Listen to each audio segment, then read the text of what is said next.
حضرت سیدنا امام حسین رضی اللہ تعالیٰ عنہ کی شہادت کے حوالہ سے یہ اجتماع ہے۔ امت مسلمہ کچھ آزمائشوں کا شکار ہے۔ کچھ ہمارے ذہن اس طرح کے ہو گئے، عام آدمی سے لے کر بڑے آدمی تک کہ کوئی بات بڑی جلدی ہمارا ذہن قبول ہی نہیں کرتا۔ کسی دوسرے کی طرف جانا یا کوئی اور بات کرنا یہ تو بڑی لمبی بات ہے۔ عام جو سادی باتیں ہیں وہ بھی ہمارے ذہن مشکل سے قبول کرتے ہیں، چونکہ شکوک اتنے ڈال دیے گئے ہیں، شک اتنا پیدا کر دیا گیا ہے، تفریق اتنی ہے، بدگمانی اتنی ہے، بری سوچ اتنی زیادہ ہے، بڑی مشکل ہے لوگوں کا کچھ چیزوں کو قبول کرنا۔ ہم لوگ جو ڈیوٹی کرتے رہتے ہیں تھوڑی تھوڑی، تو ہم اصل میں اذان دیتے ہیں، صرف اذان دیتے ہیں کہ چلو بتا دے لوگوں کو کہ نماز کا وقت ہو گیا ہے، باقی اس سے زیادہ ہم اپنی حیثیت نہیں سمجھتے۔ اذان دینا ذمہ داری ہے، تو اللہ تعالیٰ جب تک موقع دے گا اذان ہوتی رہے گی۔ کچھ لوگ صحابہ کے بارے میں کمزور جملے بولتے ہیں، غلط باتیں کرتے ہیں، کچھ اہل بیت نبوت کے بارے میں غلط باتیں کرتے ہیں۔ یہ صرف سنی ہے جو حق چار یار کا نعرہ بھی کھل کے لگاتا ہے، اور یہ نعرہ حیدری یا علی بھی کھل کے لگاتا ہے۔ یہ اللہ نے صرف ہمیں مقام، وہ الگ بات ہے کہ ہم لوگ سننے کو تیار نہیں، سمجھنے کو تیار نہیں کہ اللہ نے ہمیں مرتبہ کتنا عطا فرمایا ہے۔ یہ صرف ہماری امام حسین کی شہادت کا کچھ تھوڑا سا پس منظر۔ شہادت ہمارے ہاں بیان ہوتی ہے اس انداز میں کہ لگتا ہے کہ کسی مظلوم بندے کو کسی نے پکڑا ہوا تھا تو وہ سارے اسے مار رہے تھے اور وہ منتیں کر رہا تھا کہ مجھے نہ مارو۔ اتنی ہائے ہائے کی جاتی ہے کہ محسوس ہوتا ہے کہ امام علی مقام بڑے پریشان تھے کہ کسی طریقے سے، اور ان کا خاندان بڑا تکلیف میں تھا کہ جلدی کہیں کربلا سے نکل جائے۔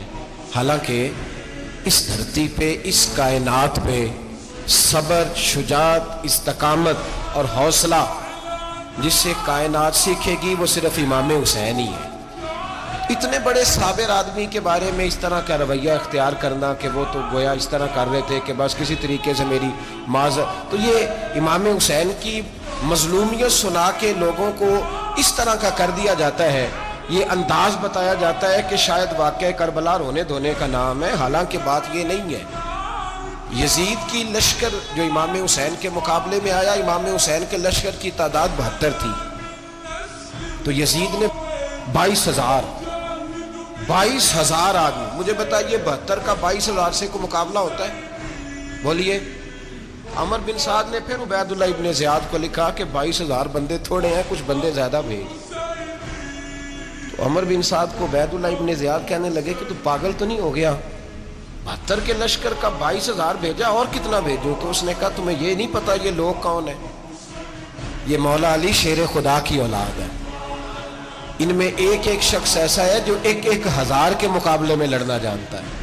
تو یہاں کمزوری دکھائی جاتی ہے، ہمارے بچے سمجھنے لگے ہیں کہ یہ شاید کوئی ایسی داستان ہے، اور اس طرح کا ماحول ٹی وی پہ میں دیکھ رہا تھا، اس طرح کا ماحول بنایا جاتا ہے جیسے کوئی خوف ہے، یعنی واقعہ کربلا کوئی ایسا واقعہ جسے دیکھ کے خوف طاری ہو جائے، بچے راتوں کو ڈرے، وہ اکیلے درخت دکھائے جا رہے ہیں اور تیر دکھائے جا رہے ہیں۔ او یار کیا قوم کی تربیت کر رہے ہیں؟ واقعہ کربلا حوصلے کا نام ہے، دلیری کا نام ہے۔ سنیں بات اصل میں کیا تھی، بڑے ٹھنڈے دماغ سے میری بات کو سمجھیے گا۔ حضرت مولا علی شیر خدا کے بعد مسلمانوں کے متفقہ امیر بنے تھے حضرت امیر معاویہ۔ انہیں امیر کس نے بنایا تھا؟ امام حسن نے، حضرت علی کے بڑے صاحبزادے۔ حضرت امام حسن نے ان سے صلح کی، انہیں خلافت دی، اور صحیح بخاری میں نبی پاک نے فرمایا تھا میرا بیٹا حسن سردار ہے، جب مسلمانوں کی جماعتوں میں لہو بہہ جائے گا تو حسن ان کی صلح کرا دے گا۔ وہ صلح امام حسن نے کرائی، جناب امیر معاویہ امیر بن گئے۔ حضرت امیر معاویہ رضی اللہ تعالیٰ عنہ بڑا پیار کرتے تھے نبی پاک سے، بڑا احترام کرتے تھے حضور کے خاندان کا۔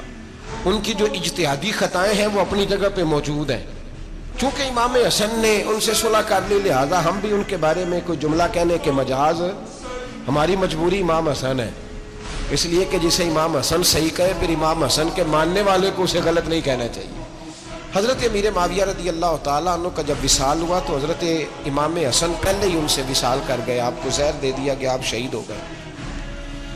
امام حسین موجود تھے، تو یزید کے بارے میں لوگوں نے کہا جناب امیر معاویہ سے کہ یہ ٹھیک ہے، مناسب ہے، اور بہادر ہے، دلیر ہے. وہ جو ہوتے ہیں نا خوش آمدی ٹولہ، ہمارے ملک میں جو اچھی خوشامد کرے اسے اچھی وزارت ملتی ہے، اچھی وزارت اسے دیتے ہیں. جو ذرا صحیح بدتمیز بھی ہو اور صحیح وکالت کرنے والا اسے وزارت صحیح دیتے ہیں.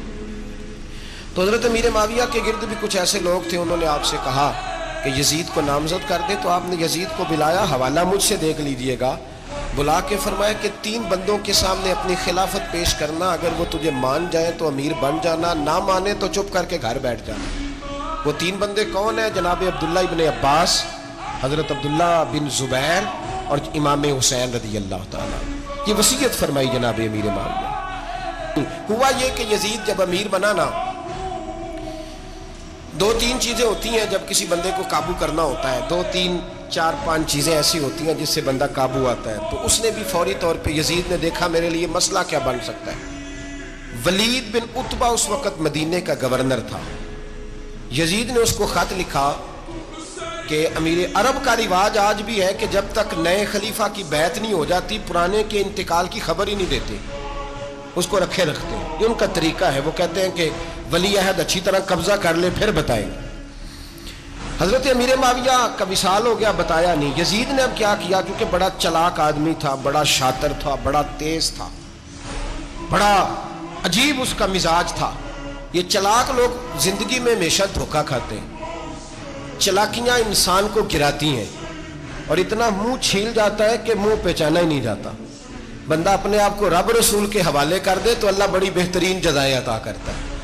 یہ لوگ تیزی دکھاتے ہیں بعض. تو یزید بھی تیزی دکھانے والا تھا. اس نے ولید کو خط لکھا کہنے لگا کہ فوری طور پہ عبداللہ ابن عباس کو بلاؤ اور اسے کہو میری بیعت کریں. یہ جو بیعت ہوتی تھی نا، یہ بھی سننے کیا ہوتی تھی. یہ بیعت حلف ہوتا تھا. حلف کہ میں اللہ رسول کے نام پہ حلف دیتا ہوں کہ میں یزید کی اطاعت کروں گا، میں اس کے خلاف کوئی بغاوت نہیں کروں گا. یہ بیعت لوگ سمجھتے ہیں کہ بس ہاتھ پکڑنے کا نام بیعت تھا. اس بیعت کا متبادل جمہوری ملکوں کے اندر ووٹ آیا ہے، اس کا متبادل لفظ. تو کہا بیعت کریں. حضرت عبداللہ ابن عباس کو بھی بلاؤ، عبداللہ بن زبیر کو بھی بلاؤ، امام حسین کو بھی بلاؤ. امام حسین آدھی رات کے وقت بیٹھے تھے مسجد نبوی میں، چونکہ 5 نمازوں کی آپ امامت کرتے تھے. ہن اللہ خیر کرے جڑا نماز پڑھائے ہو مولوی، جڑا ٹل پائے ہو پیر، جڑا مہینہ نہ نہائے چھوٹا پیر، تو جڑا 6 مہینے نہ نہائے ہو بڑا پیر. کہتے بابا پہنچے ہیں، کڑے چھڑے جو پہن لیے.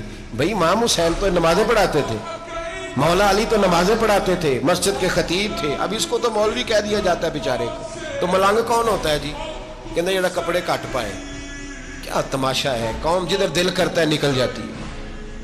امام حسین نماز پڑھا کے عشاء کی بیٹھے تھے جناب عبداللہ بن زبیر. عبداللہ بن زبیر کون تھے؟ یہ نبی پاک صلی اللہ علیہ وسلم پھپھی کے پوتے تھے اور جناب صدیق اکبر کے نواسے تھے. حضرت عبداللہ بن زبیر اور جناب زبیر بن عوام عشرہ مبشرہ صحابی ہیں، ان کے بیٹے تھے.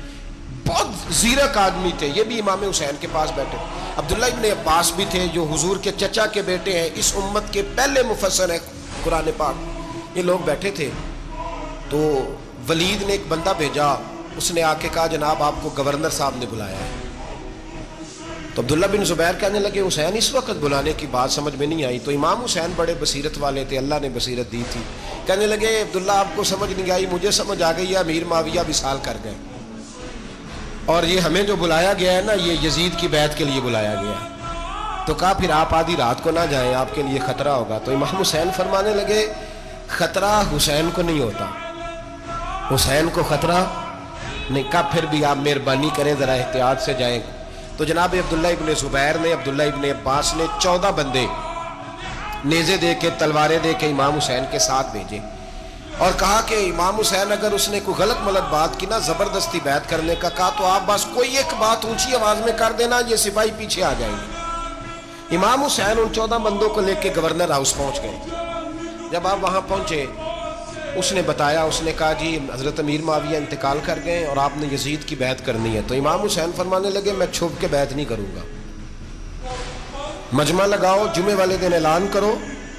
جو طریقہ ہے حضرت ابوبکر صدیق کا، جو طریقہ ہے حضرت عمر فاروق کا، جو انداز حضرت عثمان غنی کا ہے، جو مولا علی کا ہے، سر عام اعلان کرو. اگر ساری دنیا یزید کی بیعت کرے گی تو میں بھی تیار ہوں. تم مجھ سے بیعت لے کے پھر لوگوں کو بتانا چاہتے ہو کہ حسین بیعت کر رہے ہیں تو تم کیوں نہیں کر رہے؟ میں عام آدمی نہیں ہوں لہذا چھپ کے بیعت نہیں کرتا. جب یہ بات کی نا تو ولید بڑا نرم دل تھا اور امام حسین کی شان کو جانتا تھا. وہ جانتا تھا یہ نبی پاک کا خاندان ہے. اس نے کہا جی مجھے تو حکم تھا، باقی آپ حضور کے نواز ہیں، میں کر کچھ. وہاں ایک بڑا بدبخت شخص بیٹھا تھا، عبد الملک بن مروان. وہ ولید سے کہنے لگا کہ اگر حسین آج تمہارے ہاتھ سے نکل گئے تو تمہارے لیے بہت بڑا مسئلہ کھڑا ہو جائے. انہیں جانے نہ دینا، یا بیعت کراؤ یا ان سے کہو جنگ کے لیے تیار ہو. تو امام حسین رضی اللہ تعالیٰ عنہ کے کانوں میں آواز گئی تو فرمانے لگے ابن مرجانہ، اگر تیرے اندر جرت ہے تو آ سامنے حسین کے، اس کے کانوں میں باتیں نہ کر، کانا پھوسی نہ کر، باہر آ میدان میں، شرارت نہ کر، باہر آ، میں تمہیں ابھی بتاتا ہوں کہ حسین سے مقابلہ کرنے کا انجام کیا ہے. یہ کہہ کہ امام حسین باہر نکلے، اپنے بھائی محمد بن انفیہ کو بلایا، عبداللہ بن زبیر، عبداللہ ابن عباس، ڈھیر سارے لوگ اکٹھے ہو گئے. فرمایا یہ معاملہ ہے، اب کیا کرنا ہے. یاد رکھیں ووٹ برادری کا نہیں ہوتا، ووٹ برادری کا نہیں، ووٹ دین کا ہوتا ہے. جو بندہ دین کے، ملت کے، مذہب کے معیار پہ پورا نہ ہوتے اسے حکمت کے تحت بھی ووٹ دینا جائز. ہاں یہ بات سچی ہے تو بہرحال سچی ہے، یہ یاد رکھ لے. ہمارے ووٹ سے کوئی ایم این اے، ایم پی اے جتنے ظلم کرے گا، ووٹ دینے والا اس کے ظلم میں شریک ہوگا، بالکل 100%. یہ لکھ لیں بات. ہم اس وقت بڑی جلدی، پتہ نہیں ہمیں کیا مسئلہ ہو جاتا ہے، اتنا اتنی مصیبت انہیں نہیں بنی ہوتی، نہیں یہاں بنی ہوتی ہے. خدا کا خوف کریں. امام علی مقام ووٹ ہی مانگ رہا تھا نا یزید، اور پھر اس نے بڑے بڑے لالچ دیے. اس نے کہا کہ آپ 5-4 صوبے ہیں جس کی گورنری مرضی رکھ لیں، دولت آپ کی مرضی کی.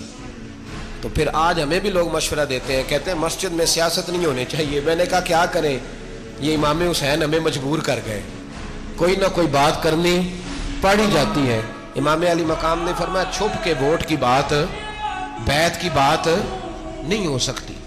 آپ نے جا کے لوگوں سے مشورہ کیا تو وہ کہنے لگے حضور وقت ابھی مناسب نہیں ہے، آپ اس طرح کریں یہاں رکیں، ہم مکے سے، عراق سے، کوفے سے لوگوں کو بلاتے ہیں، یہاں ایک بڑی مجلس مشاورت قائم کرتے ہیں. امام حسین فرمانے لگے اگر تم مشاورت قائم کرو گے تو ولید اور عبد الملک بن مروان وہ تو جنگ کرنے کو تیار ہے، اور نبی پاک نے فرمایا ایک مینڈا ہوگا جس کی وجہ سے مدینے کی گلیوں میں لہو بہے گا. فرمانے لگے میں وہ بکرا، وہ مینڈا نہیں بننا چاہتا. کہا پھر آپ کیا کریں گے؟ تو امام حسین رو پڑے.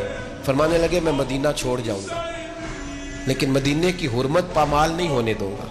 امام علی مقام آدھی رات کے وقت نکلے. سیدہ فاطمہ کا دروازہ ایک اس دن تھا جس دن حضرت مولا علی کوفے چلے گئے، اور دوبارہ آج تالا لگا جب امام حسین نکلے. آپ جنت البقیع کے پیچھے کھڑے ہو کے حضور کا روضہ دیکھنے لگے. اس وقت گنبد تو نہیں ہوتا تھا، روضہ دیکھنے لگے. نانا تیرے کرم کے خزینے کی خیر ہو، میں جا رہا ہوں تیرے مدینے کی خیر ہو. سارا خاندان لے گئے، مکے تشریف لے گئے. حج کے ایام قریب آنے والے تھے. امام حسین نے وہاں لوگوں سے باتیں کی. جب امام حسین وہاں سے پہنچے تو کوفے سے خط آنے لگے. کوفہ حضرت علی کا دار الخلافہ تھا، وہاں آپ کے محبین، پیار کرنے والے ڈھیروں تھے. انہیں خط لکھے کہ حضور آپ چپ کر کے بیٹھے ہوئے ہیں اور ہمارے اوپر یزید مسلط ہو گیا ہے. آپ اگر میدان میں نہیں نکلیں گے، آپ نہیں آئیں گے تو ہم اللہ کی بارگاہ میں شکوہ کریں گے کہ کوئی ہماری کمان کرنے کو تیار ہی نہیں ہوا. اور وہ خط 1 2 3 نہیں آئے، وہ خط اتنے تھے کہ 3 بوریوں میں بھرے تھے امام حسین، 3 بوریوں میں. اب مجبوری ہو جاتی ہے، حق کے لیے کئی دفعہ بات کرنا مجبوری ہوتی ہے. اگر نہیں کرے گا تو پھر اس کو بھی قبر میں جواب دینا پڑے گا. امام علی مقام رضی اللہ تعالیٰ عنہ نے مکے میں اب لوگوں کو جمع کیا مشورے کے لیے. ہر بندے نے کہا حضور وہ بلا تو رہے ہیں پر اپنے وعدوں کے پکے بڑے کم لوگ ہوتے ہیں، بڑے کم لوگ. جسے زندگی ہو پیاری وہ یہیں سے لوٹ جائے. میرے قافلے میں شامل کوئی کم ظرف نہیں ہے. بڑے کم لوگ ہوتے ہیں جو ارادوں کے، وعدوں کے ہمیشہ ساتھ چلنے کے پکے ہوتے ہیں، ورنہ بڑے لوگوں کو گرمی لگنے لگتی ہے، بڑے لوگوں کی مشکلات آتی ہیں. بڑے لوگ ایسے ہوتے ہیں جن کی مجبوریاں بن جاتی. کہا حضور وہ پکے نہیں، آپ نہ جائیں. ہر بندے نے کہا حالات ٹھیک نہیں، حالات گراؤنڈ ریالٹی صحیح نہیں. یہی مشورہ آج بھی ہر بندہ دیتا ہے، ابھی حالات نہیں. اتنے خراب حالات کبھی نہیں ہوئے تھے جتنے امام حسین کے دور میں تھے. لیکن فرمایا میں دین کے خلاف غلط حکمران کو مسلط ہونے کی اجازت